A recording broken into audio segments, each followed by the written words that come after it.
आणि असं पण मनीषाने बोलवलं असतं मीटिंग फिटिंगच काय आम्हाला सुद्धा पाट्या मारून जातोच की तू न्यायला येऊ का म्हणून फोन सुद्धा करू नकोस. आमची सेवा तुला निरंतर निर्लज्ज बनवत जाईल. हे चुत्याच आहे तर पहिले बंद करा. तुम्ही असं का नाही करत? काय तुम्ही एक रूम पार्टनर बघा ना. हे नाही नाही नाही मी नाही देणार का पोरींचे कपडे. त्या महिन्याच्या शेवटी आहे ना तुमचा खिस्सा आटतो ना म्हणून म्हणतोय. अरे त्यांना पोरांचं दुःख नाही कळणार. 24 तास पाणी चालू असते 24 तास लिफ्ट पण आहे बघा. लय जोराची लागली ती त्यात मला शुगरचा त्रास. म्हणजे तुम्ही रूम बघायला नव्हता आला. काय नाही बिडीपास म्हणत आता इथं माझेच वांदे चालू आहेत. प्रत्येकाला ना आपल्या चिड्डीतलं छोटच वाटतं.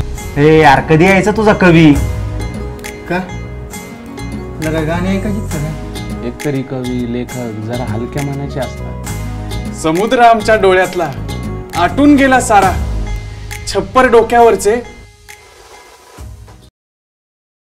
आम्हाला परवडत नाही म्हणून कुणीतरी अनोळखी माणूस घरी राहायला बोलवतो. कारण एकच पैसा. घरात लागणारा पैसा. या पैशाने आहे ना जवळचे नाते तोडायला शिकवले आणि लांबची माणसं जोडायला शिकवली.